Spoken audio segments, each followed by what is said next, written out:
Olá pessoal, tudo bem com vocês? Na nossa aula de hoje, da disciplina de Tecnologia da Construção, a gente vai continuar falando sobre terraplanagem, né? Na última aula a gente viu, a gente conversou, né, a respeito da terraplanagem e aí a gente viu a definição, a gente viu alguns fatores que interferiam no procedimento, né, nos procedimentos de terraplanagem, como o empolamento do solo, né, que vai ser a variação do volume do solo quando a gente retira ele do corte, né, para transporte. A gente viu um exemplo, né? A gente falou sobre a eficiência das máquinas, tempo de ciclo, segurança do meio ambiente e os custos. Também conversamos sobre os tipos de materiais envolvidos nos serviços de terraplanagem, né? Então lá nós vimos que os materiais eles podiam ser de primeira, segunda e terceira categoria. Cada categoria tem características específicas e também equipamentos específicos para utilização, certo? E aí, na nossa aula de hoje, a gente vai falar um pouquinho sobre o passo a passo de terraplanagem, né? E antes disso, eu coloquei aí algumas seções típicas para vocês, né? Para vocês entenderem de corte. Então, no caso de corte, é o seguinte, pessoal. A gente tem o terreno natural, né? E aí, o corte, a gente precisa remover parte do terreno natural para obedecer o projeto, certo? No caso do aterro ocorre o contrário. A gente tem aqui o terreno natural e aí a gente precisa acrescentar determinada quantidade de solo para que a gente possa executar o projeto. E no caso de uma seção mista, né? No caso de uma seção mista, a gente vai ter partes em corte e partes em aterro, né? Como pode acontecer em terrenos para que você vai construir, né? Você tem partes que você vai cortar e partes que você vai aterrar. E aí, de repente, no próprio terreno, você já pode conseguir o solo, né? Para realizar os aterros, né? Dos locais que você precisou fazer o corte. Como tá aí, né? Nessa outra seção típica, né? Mista, na verdade. Então, aqui a gente tem um nível natural do terreno, né? Aí, aqui, a parte que precisa ser cortada, para obedecer aqui tá o projeto, né? E aqui a parte que precisa ser aterrada, né? Como aqui, ó, a parte que tá o projeto e também aqui a parte que tá o projeto, certo? E aí a gente vai falar um pouco sobre o passo a passo, né? Para terraplanagem. Pessoal, se seu terreno você vai começar a construir, o primeiro passo é você fazer o desmatamento, é você retirar árvores e vegetação, né? Que estejam lá no seu terreno. Então, vai ser a primeira etapa do processo, retirar a maior parte da vegetação. É importante, pessoal, lembrar que é necessário verificar com os órgãos responsáveis na sua cidade quais são as medidas legais para a retirada das árvores, né? Às vezes tem árvores que a gente não pode estar retirando assim à toa, certo? Então, é bom ver quais são as prescrições legais lá da sua cidade. Geralmente, os equipamentos utilizados nessa etapa da terraplanagem são motosserras, pás, serras e etc. Depois dessa parte de desmatamento, vem o destocamento. O destocamento vai ser aquele processo que você vai retirar os tocos, né, advindos da vegetação, e também vai fazer a retirada do entulho que sobrou dessa vegetação. Geralmente, as pessoas fazem através da queimada. Depois do destocamento, você vai para a parte da limpeza do terreno. Após a queimada, é hora de você limpar todos os resíduos que sobraram. E aí depois é necessário você retirar a camada vegetal, parte que não pode ser usada como aterro, pois serve como banco genético, né? Então tem que realmente tirar toda a parte vegetal para não influenciar nas características do solo para construção, certo? Na maioria dos casos, pessoal, é necessário realizar a escavação para deixar o terreno no mesmo nível. Ainda você pode usar aterro, né, para nivelar o terreno. E quando você vai utilizar, sobretudo aterro, você tem que fazer a compactação do solo. Essa compactação do solo, ela ocorre através do rolo compressor, né, dependendo também do vulto da obra. E aí é bom a gente atentar que algumas regiões também elas vão possuir um solo extremamente úmido, em que às vezes é preciso também que você realize uma drenagem, né, para a retirada da água. Então, vamos lá, vamos começar a conversar um pouco sobre a escavação. O que seria a escavação, pessoal? Então, acho que está invertido aqui, né? Vamos lá. A escavação, ato de escavar a terra rebaixando a topografia natural do terreno para a cota predeterminada no projeto de construção. Então, o ato de escavar quer dizer só que você vai retirar a quantidade de solo, né, para que seu terreno fique no nível desejado para construir. Aí, essa escavação ela pode acontecer com remoção de terra. Aí, nesse caso, pessoal, a terra escavada ela é carregada em caminhões basculantes que transportam esse material para locais denominados aterros ou botaforas. Ou ainda pode ir para outra obra, né? Ou ainda pode ser escavação sem remoção de terra. E aí, nessa situação, a terra escavada, onde a topografia vai estar acima das cotas do projeto, ela vai ser utilizada no aterro das áreas onde o nível do terreno está abaixo das cotas do projeto de construção. Esse processo também é conhecido como corte e compensação. Isso ocorre lá no seu terreno, né? Como eu falei anteriormente, tem partes que você precisa aterrar e tem partes que você precisa cortar. Então, o solo advindo dos cortes, eles já são utilizados para nivelar o terreno naquelas regiões onde ele precisa de aterro. Né? E aí eu vou voltar aqui para o aterro, né? O aterro é o ato de aterrar determinado local, utilizando-se preferencialmente de terra vermelha para o seu melhor rendimento, no caso dos procedimentos de compactação, né? Para que áreas abaixo da cota do projeto de construção sejam elevadas. Então, nesse caso, o seu terreno está abaixo do nível desejado para o projeto e você precisa acrescentar solo para que ele fique em nível. E aí, esse aterro ele pode acontecer com importação de terra. Isso vai ocorrer quando no terreno natural, onde você está retirando, onde você deseja colocar esse solo, não tem material, né, que tenha vindo de escavação. Ou tem e não é suficiente para atingir as cotas do projeto, certo?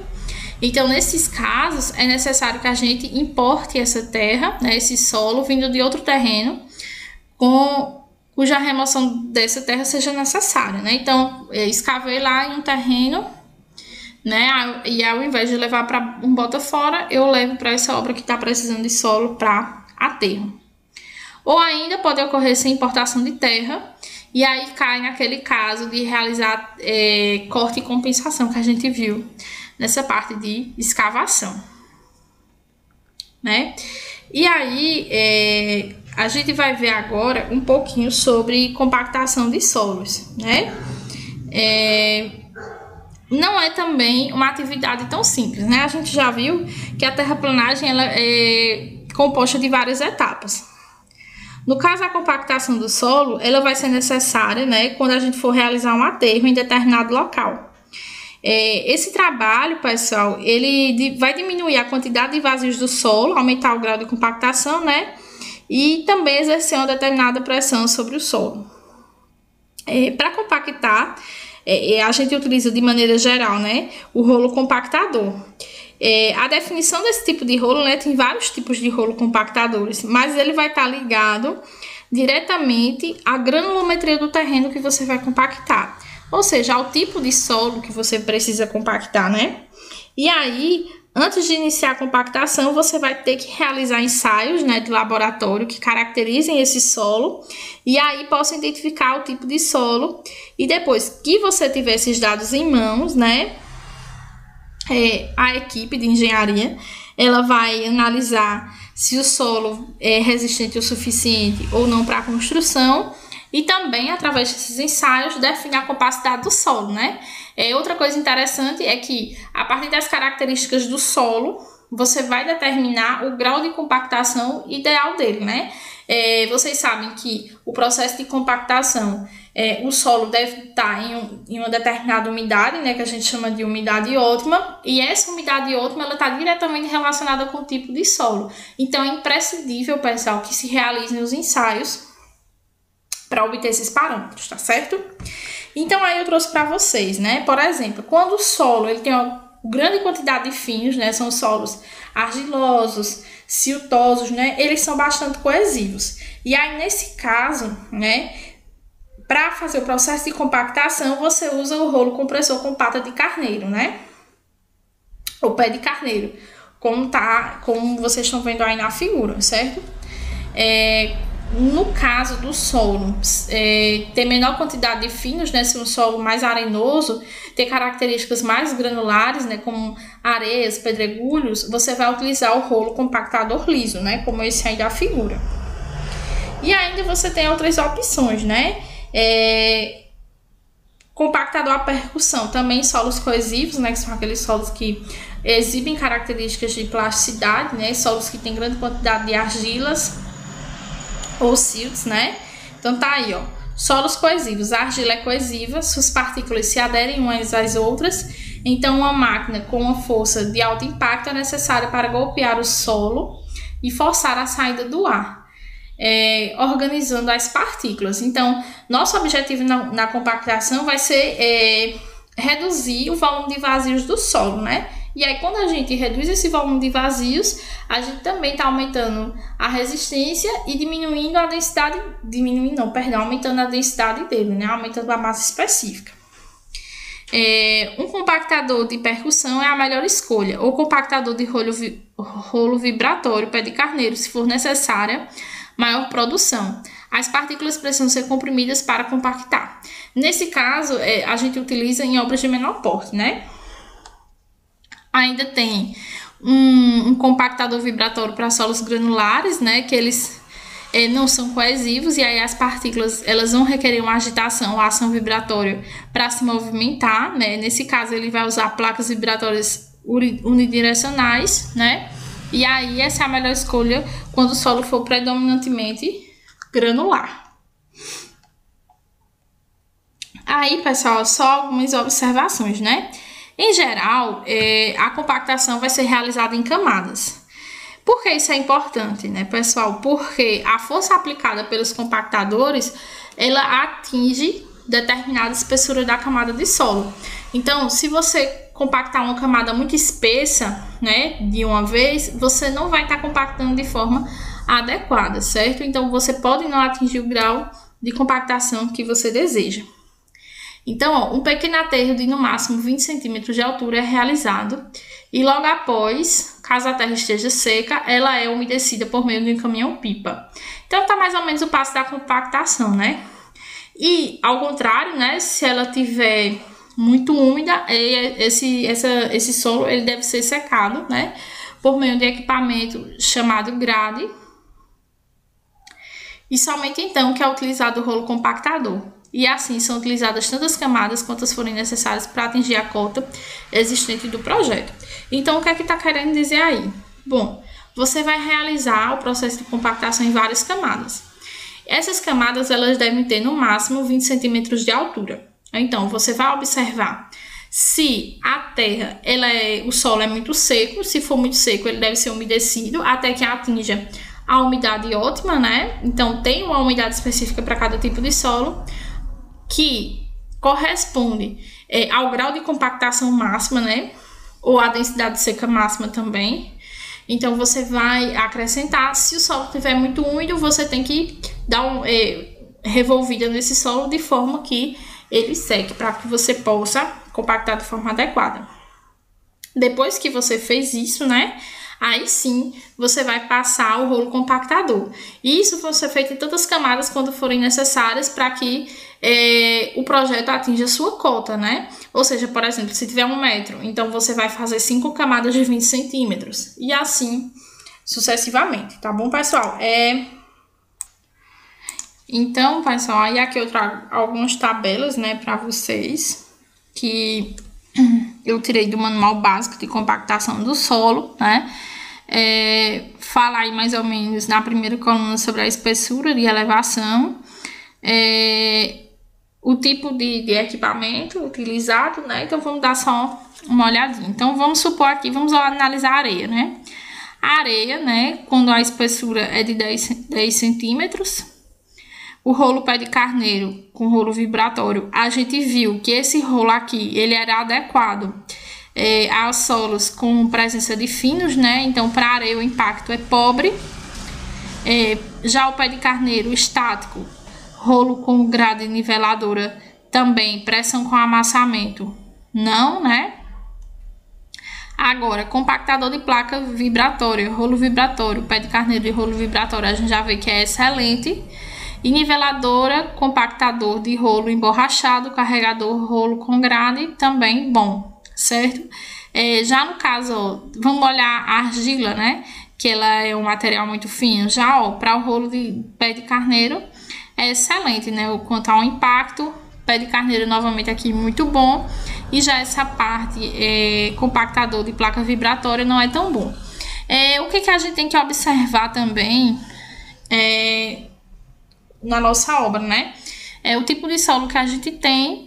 E aí também, se você for comprar esse material, esse equipamento para compactar, você tem que pensar que você vai utilizar em outras obras. Então seria interessante que você comprasse um equipamento que fosse adequado para os dois tipos de solo, né? Como tá aí, a gente vê essa niveladora e compactador de rolo emborrachado, né?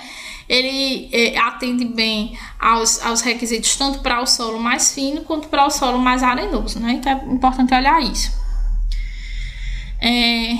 Aqui a gente olha outras características que estão relacionadas com o solo, né?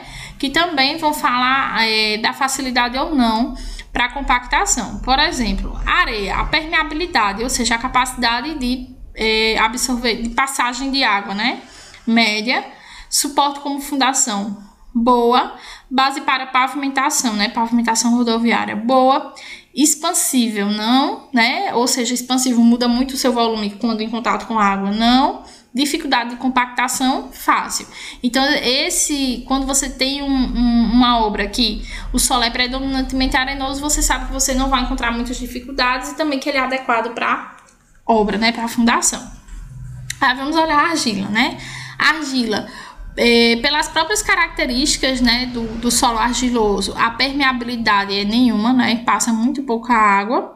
Suporte para fundação já é moderado. Base para pavimentação não serve, né? Expansível, difícil. E dificuldade de compactação, muito difícil. Então, também é um solo que, às vezes, compensa mais você substituir quando tem uma camada argilosa do que, de fato, você ir para o processo de compactação, certo? E aí, vocês podem olhar as características dos demais materiais. Lembrando que eu vou fornecer também aula em PDF, depois vocês podem estar dando uma lida, tá certo? E aí, pessoal, como eu falei agora, pode haver a substituição do material, né? E ainda precisar da drenagem do terreno, né? No caso da substituição desse material, basicamente, pessoal, vai ser uma técnica de troca de solo utilizada quando a consistência do solo original, como a gente viu lá, o solo argiloso, né? Não é boa, ou seja, não vai ser adequada, não é firme o suficiente para suportar a carga da futura edificação, né? Perdão. O estudo do solo, ele é feito por meio da sondagem. Então, através da sondagem, você vai conhecer as características do solo, né? Removendo as amostras em determinadas profundidades e aí levando esse solo para o estudo laboratorial. E aí, a partir daí, você vai definir de quantos metros abaixo da topografia original deverá ser feita a escavação. Depois de escavado o terreno, pessoal, para remoção do solo inconsistente, ele vai ser removido, né? E você substitui por um material adequado e realiza a compactação, certo? No caso da drenagem do terreno, ela vai ocorrer em terrenos onde há excesso de umidade, excesso de água, né? Em locais estratégicos para o escoamento da água existente. Quando a origem da umidade vai ser proveniente de nascente, a gente tem que respeitar, pessoal, um raio de aproximadamente 50 metros, né? E criar um canal para desviar a água para longe do local da construção. Agora, se a origem dessa umidade for resultado do acúmulo de águas pluviais, é recomendado apenas a gente fazer uma inclinação suave do terreno para que essa água escoe com a maior facilidade e, se possível, a gente cria um canal adjacente à parte mais baixa do terreno para que haja esse escoamento de água, certo? Um alerta, né, uma observação, antes de qualquer alteração da topografia do terreno, a gente deve se certificar que a obra possui projeto para construção e também os alvarás devidamente emitidos pela prefeitura, órgãos estaduais e federais, quanto for o caso, certo? Bom, pessoal, era isso que eu queria comentar com vocês na aula de hoje. A gente se vê